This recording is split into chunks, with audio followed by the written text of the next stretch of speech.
No hobby is safe anymore by original paradigms. Oh yeah, we're talking about essentially what we're talking about here is tourism. That's pretty much what it is. It is tourism. We're gonna talk about it. Also, please consider liking and subscribing. I appreciate it. I'm still in YouTube jail, so that's the best way you can do to support me. Thank you so much. And we'll go in. We'll go in. I wonder what he's gonna talk about, right? So there's multiple forms of tourism, right? We have like the tourism he's probably going to be talking about here, right? We have ideological tourism, we have the shipping tourism. We have different forms of tourism. And a franchise or a hobby can go multiple ways. It can be kept to the point of self-destruction, which that does exist. There can be no gatekeeping, which means that the hobby will be changed and then dies. That can also be and then it also depends on what it is being infected by. Some of these are obviously just like, right, the Pokemon cards, it's like the guys who would just want to make money, right? The people that just want to make money. And then you have like the ideological ones who will bring their politics, their social ideologies into the hobby and change it forever. Um we've got a lot of I think that if you're in a hobby in your community, you should in fact gatekeep to keep people out of the hobby that don't belong there, that have no interest in there, that enter it and then don't like it and want to change it. The ones that only use it for clout and growth, right? A big one is, for example, Baby No Money, who only enters fandoms so he can leech off of them for his own gain. Um, you know where I'm going with this. Makes sense. It makes sense to gatekeep to make sure that your hobby stays your hobby. It's your boy Redbeard here, you know, the internet's biggest Pokemon scalper. Hey, my Discord group hit me with that notification said Walmart restock. Man, I hit my local stock checkers. We cleared them out, baby. Fuck them kids. The hobbies that we grew up with that were supposed to be accessible and fun are all gone. Pokemon Well, somebody very much likes shoes. cards, video games, sneakers, Legos. These used to be things that you could just do without having to spend thousands of dollars. We used to be able to walk into a store, buy a pack of cards for a few bucks, or grab a game on release day without needing to go into credit card debt. What you see now is grown men in Discord servers coordinating Pokemon card drops to flip profit at a 400% markup. And hobbies are now even being seen as investment vehicles. Every community is being infiltrated with scalpers, and these corporations have realized that they could charge whatever they want as long as they play into nostalgia. And even kids are being It's not just like things you can buy. It's not just it's shows. It's anime. It's everything. Everything is essentially flooded by tourists who have no place being there, and the reason is that we're not gatekeeping hard enough. We're not gatekeeping when we should, because gatekeeping is like, oh, you're a gatekeeper. You don't wanna have new people there. You're bad. You're doing this because I don't know, whatever reason, right? It's like, no. I want my hobby to stay my hobby and not watch it be turned into something it is not, and then see it get burned to the ground. Right, Pokemon? Right.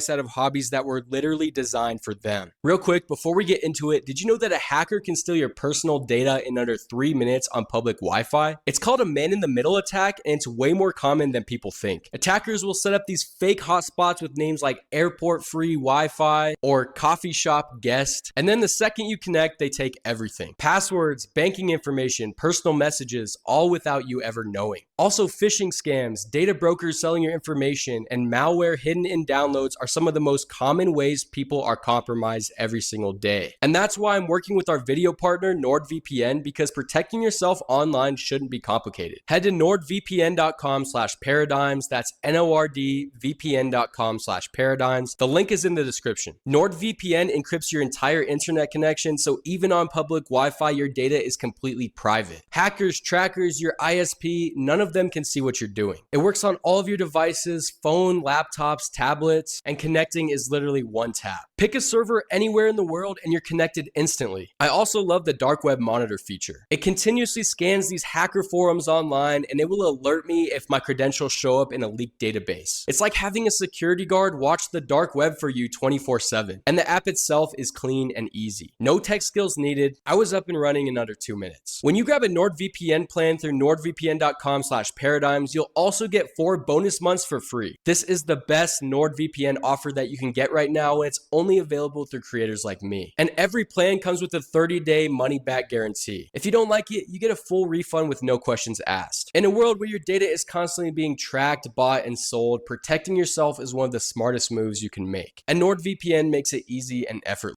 That is, if the government isn't already selling your data, which they most certainly, definitely, and without a question are doing, especially with all the recent push to age verification and child, quote unquote, child safety. Did you know that Meta is behind all the push for child safety and age verification because advertisers are paying less and less because they can no longer verify who is in the bot and isn't, and age verification would fix that problem. The more you know, they're behind all the big quote unquote child safety uh, um movements and websites and companies and all that stuff and uh, uh charities and whatever you want to call them when it comes to online stuff. Link is in the description, nordvpn.com/paradigms. Click below and grab the 4 bonus months while the deal's still live. Trading card games used to be one of the most easily accessible hobbies that you could get into. Walk into any store, grab a pack for a few bucks, and build a collection over time. That was the entire point. It had a low barrier of entry and a high ceiling for collecting. Pokemon and sports cards have proved this for decades. You didn't need to be rich to participate, you just had to enjoy the game. But all of that is completely dead now. Pokemon cards are the perfect example of how accessibility dies. Booster boxes used to run for $100 to $120. Now they're $200 to $300 at retail, assuming you could find them before scalpers cleared the shelves. Elite trainer boxes jump from $40 to $60 to $80, and for most people, the only option is paying markup to some loser on eBay or waiting months for restocks that never come. But what's really fucked up is all the scalpers who used to resell Pokemon cards are now moving on to One Piece. The game just recently exploded in popularity, and all of the pairs First it's Pokemon, then it's One Piece, then it's like, I don't know, the Dragon Ball Super trading card game. Then you're gonna have like, I think Digimon has one as well. Then what else do we have? What else is there? Yu-Gi-Oh, right? They like jump to the current like most successful thing when it comes to scalping, right? We had Lego for a time. We had what else was there? There were a lot of other things too. Don't worry. These people are actively doing this to make life miserable for everyone else. Again, the tourists, I think they're the most aggressive version of a tourist, if you want to call them that. That's just me. I would call them the most aggressive variation of a tourist because they ruin the entry for people who are not tourists.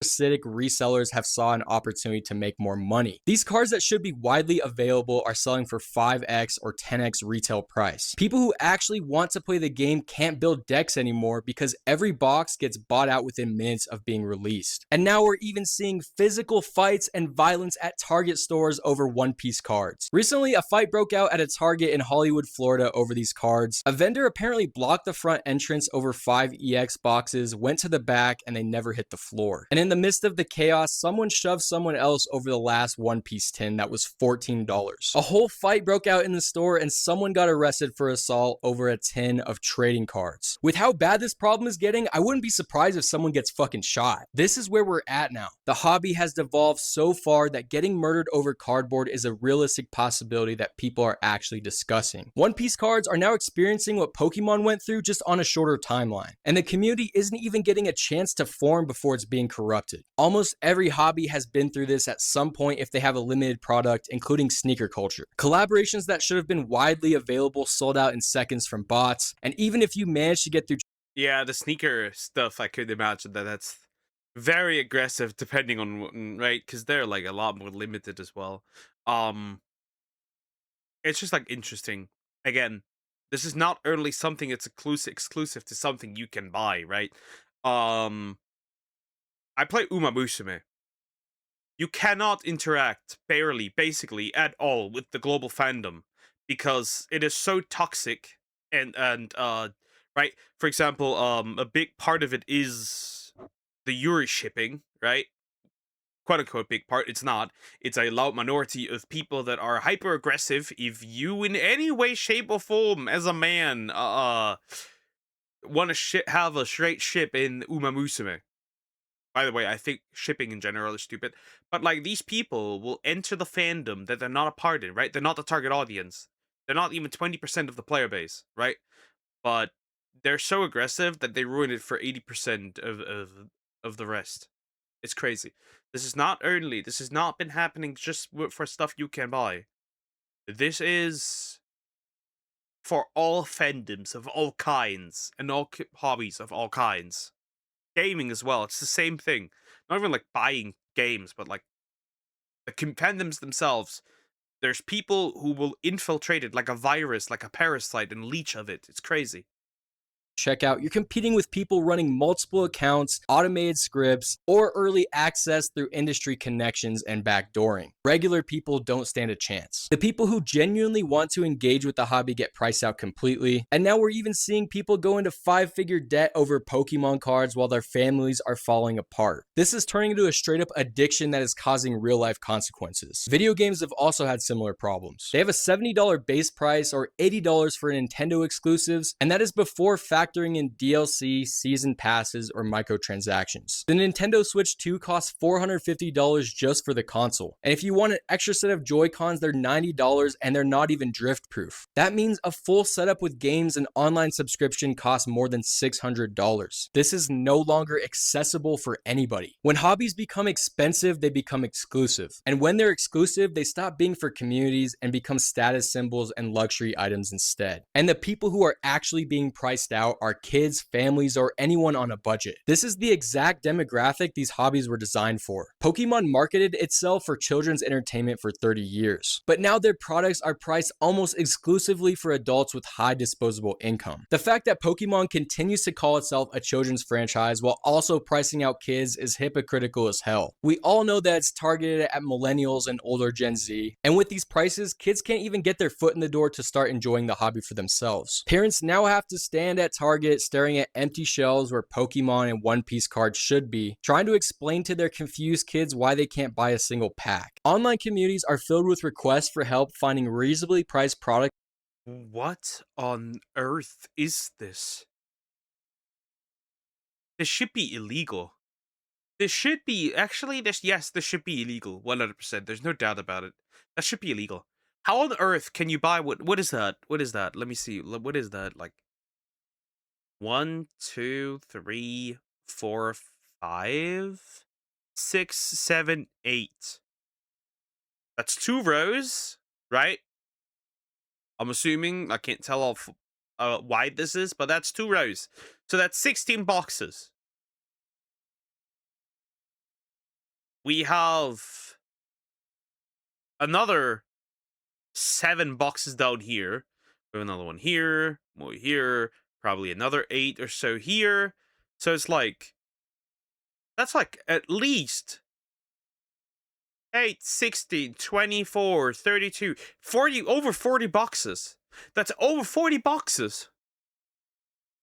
Because everything in budget has been sold out. Corporations know this, and they realize that selling one $650 Lego set to an adult collector will generate better profit margins and more money than selling 10 $65 sets to kids and families. And now people are accumulating debt in the thousands just for trading cards. There's so many stories of people hitting $10,000, $20,000, or even $50,000 trying to flip cards or complete their collection. And now even influencers and content creators are using Pokemon cards to build an audience even when they have no connection to the community. TikTok and Instagram have turned hobbies into content pipelines where follower count matters more than actual enjoyment. You see it everywhere online. People filming themselves opening card packs, building Lego sets, unboxing sneakers. Actually enjoying the hobby now is secondary to generating engagement that can be later converted into revenue. And women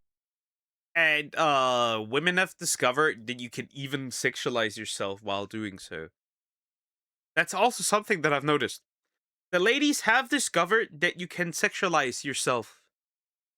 while doing so you get extra engagement. Crazy. Fans models have figured this out faster than anyone else. They started taking over nerd hobbies online specifically to exploit the demographic. Opening Pokemon That is nothing new though. That is nothing new. There was a period in time where Poketubing, right? Pokemon YouTubers were essentially infiltrated by women having OnlyFans, right? You need to realize this. This is technically like, if you want to really go that far, I don't really care, but like, this is technically a space where there's a lot of kids. And there's OnlyFans women who will make Nuzlockes of Pokemon content while having their OnlyFans link in the description. Actively or not so actively, getting minors hooked on corn, so to speak. It's not getting better. packs on camera in revealing outfits, streaming themselves playing video games, cosplaying as anime characters from popular series. We cannot call that cosplay. Sorry, but if you cosplay, most of these aren't even cosplay. It's literally putting on a wig, right? Cosplay and goth share a similar issue. It's that OnlyFans girls have taken over the space, and now cosplay and goth has basically become synonymous with naked women, right? To the point where like they're only wearing a wig and then wearing like lingerie and stuff. It is crazy. It is absolutely ridiculous. Hobby is now bait to fuel viewers towards their subscription services. This strategy works because these hobbies attract a specific audience. They're not fans and they don't care about the cards or the games. The hobby is being served purely as a promotional funnel for completely unrelated adult content. And this content is massive on TikTok. They're using children's toys to market adult content to an audience that includes actual children alongside the adult simps who think that these models genuinely share their interests. Social media platforms continue to push content like this because it means more revenue for everyone involved. The OF girls get subscribers, the platforms get ad revenue and user attention, and the hobby itself just becomes This gets worse. They even discovered archaeology for that, by the way. There's a girl who has a degree in archaeology, right? And she used that degree, right, in archaeology to combine archaeology with OnlyFans. You heard that right. You have a woman combining dinosaurs with hoe activity. Isn't that crazy?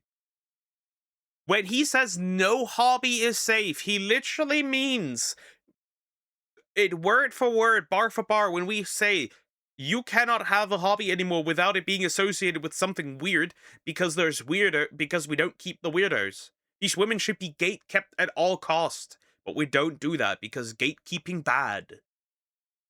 That's what I'm saying. You need to gatekeep. Your hobby depends on it. Gatekeep like it depends on it.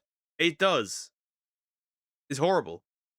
content. And kids watching this content get exposed to it, normalizes it, and starts thinking hobbies exist primarily for content creation rather than personal enjoyment and fun. But a lot of regular content creators also do the same thing. They don't actually care about the hobbies that they're pushing. They care about views, subscribers, and sponsorship deals. Even book collectors filming book haul videos where they show off dozens of books that they'll never read, sneaker collectors doing unboxing videos for shoes that they'll never wear, and Lego enthusiasts who are building sets purely for time-lapse content. This created entire subcultures. I'm gonna be straight up honest. Lego has been sad for a while because it's people promoting their stuff when there's legit cheaper and better, higher quality options. It's kind of depressing to a degree. You especially see that with people who were essentially shit on by Lego, to the point, right? There is a shop in Frankfurt with a content creator, right, who runs that shop, and they basically sued this man for the wrong use of Lego. And well, at least we can now clearly tell that he's actively showing stuff that's better in quality.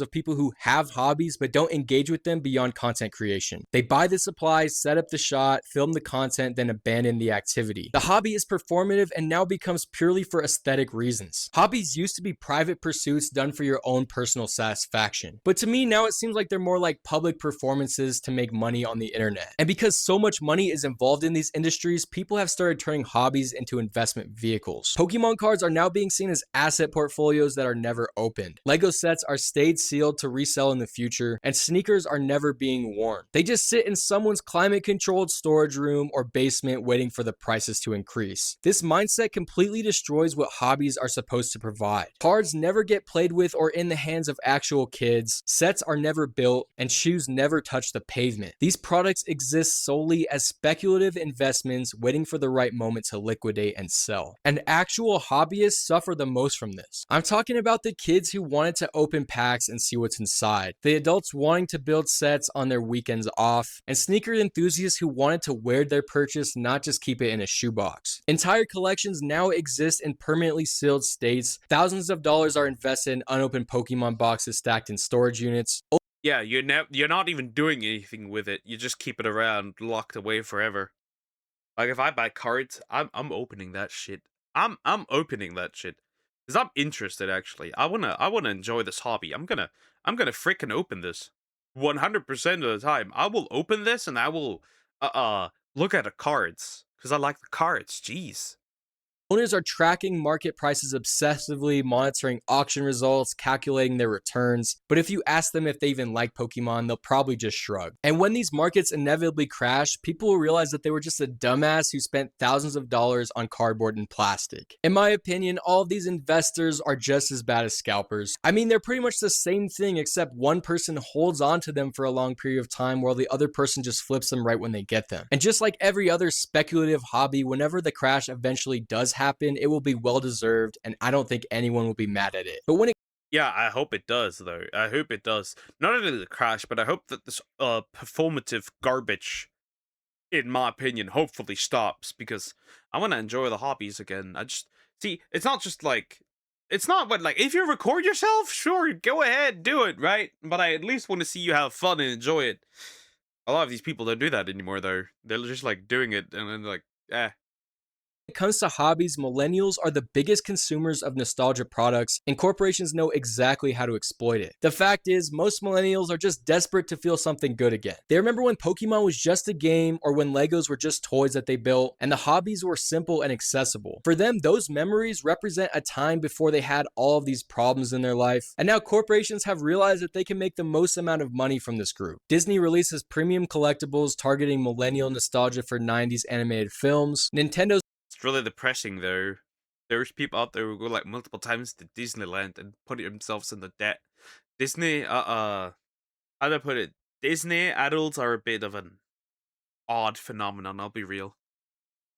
producing limited edition consoles in colors and styles from their childhood, and Pokemon is now releasing their anniversary products that are deliberately designed to trigger the memories of being an 8-year-old and feeling like anything's possible. And now they're justifying their purchases with investment potential or limited edition value, which is just pure cope. What it is seeking emotional comfort through overconsumption while convincing themselves that there's a rational justification. The reason why so many millennials fall for this is because they're the generation that grew up with those franchises, watched them evolve, develop those emotional connections, but now they can't afford a house and carry on debt, and so it feels like they're locked out of the traditional markers of adult success. And so the result is these small luxury purchases become a coping mechanism for larger failures that they couldn't control. It's like when buying a house becomes impossible, those $200 Pokemon cards seem reasonable by comparison. What's really happening is participating in the trend, feeling a part of something, and experiencing that brief dopamine hit of acquiring the thing that everyone wants. And at the end of the day, all these companies that are just nostalgic baiting are doing so because they know it works. They profit from this cycle while millennials just sink deeper into debt buying these temporary emotional band-aids. Hobbies are so cooked that now everything has to be based around profit. And the worst of the worst are the resellers who have destroyed way more than just trading cards. The same pathetic model has infected every hobby with collectible elements or limited availability. Sneakers, concert tickets, gaming consoles, computer components. Bro, gaming consoles is crazy. Remember when the fucking PS5 dropped and like nobody fucking had it because the scalpers were just like, yeah, I'm gonna get it and I'm gonna buy a bunch of PS5 and then like sell them later on for like more than double the price, right? And now the fucking thing goes up $200. It is crazy. It is right. We lived in. I remember a time where like consoles got cheaper over the time, not like more expensive. It is crazy. We're cooked. Components. Anything with demand and a low supply have become targets for mass purchasing and scarcity. And honestly, concert tickets might be one of the most predatory markets of all. Ticketmaster and StubHub have created an entire ecosystem where scalpers use bots to buy tickets instantly when sales open and then resell them at a massive market while regular fans who are just trying to see their favorite artist get fucked. The tickets sell out and they are immediately available at 5, 10, or even 20 times. Do the fans get fucked or the artist? See the fans seeing the artist get fucked.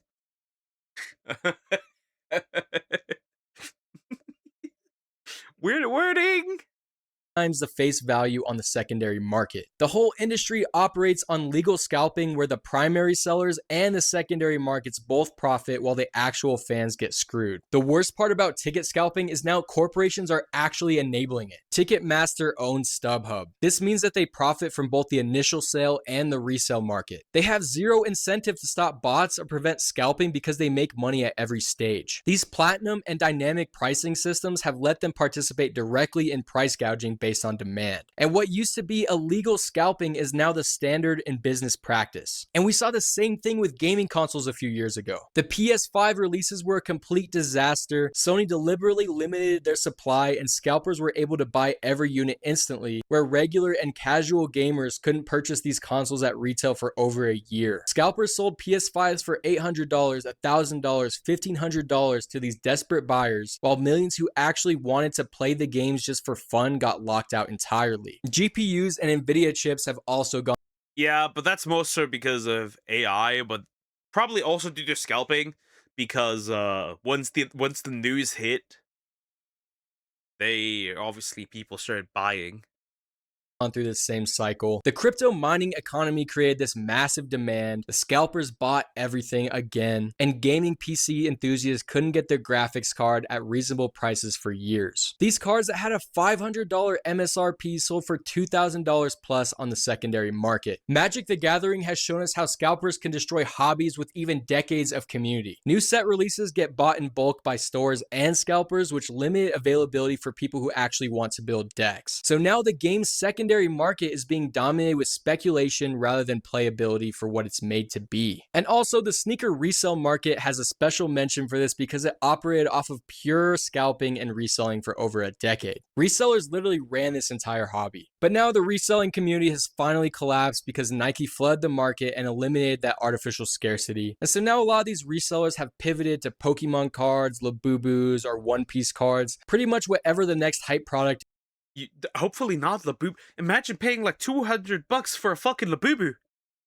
Don't do that. Don't do that, please. I beg of you. Like, imagine doing that. That's sad. Like, that's what I would consider sad. That's depressing. That right there is what I would consider depressing. Like, imagine that. Imagine that. Like, why would you do that to yourself? How about no? How about we don't do that? Which brings in that same behavior to new communities. No matter what they say on the internet, these people aren't entrepreneurs or business owners. They're pieces of shit who have realized that they can make more money just reselling stuff that already exists rather than contributing any sort of value to society. And it sucks because every market that scalpers touch eventually gets destroyed. They oversaturate with inventory, kill the demand through their excessive pricing. It drives away genuine enthusiasts, and then they just move on to the next target. They leave the communities burnt out with the crashed market while they have zero consequences for all of the damage. But really the root problem is all of the corporations behind these brands. The Pokemon Company, Lego, Nintendo, Ticketmaster, Sony, Nvidia, they have the power to stop scalping literally today. They just choose not to because the artificial scarcity and inflated secondary markets benefit them financially. We're even seeing the grocery industry now trying to implement dynamic pricing with facial recognition and AI surveillance. Recently, Kroger openly admitted that the goal is optimizing profits by charging customers different prices for identical products based on their demographics. It is absolutely Yeah. I don't know if you've seen it. Sony does it already. Basically, they were basically showing people games for different prices. One account was logged in and showed a smaller price, while the other account was logged in and the game was more expensive. Which is the exact same games, by the way. The exact same game. I don't know what game it was, but it was the exact same game. They're already trying dynamic prices depending on how likely you would be to spend money on it. We are cooked.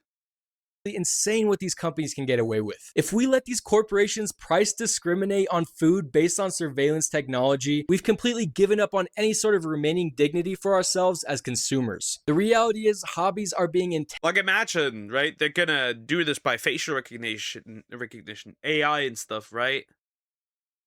So they're gonna, right, a fat person, they're gonna price stuff that they would be more likely to eat, more unhealthy stuff, on a lower price, so they can, you know, make more money and support people into unhealthy eating options.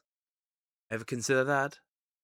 intentionally destroyed with all of this predatory pricing. Kids can't afford Pokemon cards, families can't find reasonably priced Legos, gamers have to pay $80 for a broken game, and One Piece fans are getting assaulted at Target over $14 tins. Yeah, to be fair though, the broken game, that is definitely the company's fault for the most part, right?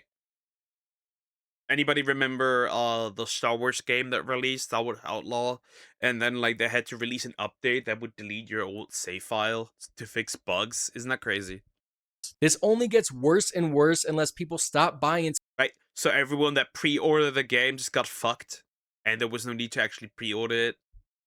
all this corporatized bullshit. Everything from childhood is becoming premium products, and things that we used to enjoy will eventually be priced out of reach. Nothing is sacred anymore, so unless people actively refuse, unless they stop rewarding these corporations and scalpers, the pattern won't break. And for me personally, I've noticed that over time of collecting and having all these different hobbies, I've just accumulated so much stuff. I recently just bought a house, and now that I have to move all this stuff back and forth, it just feels so overwhelming. And as time's gone on, Not bad. Congratulations.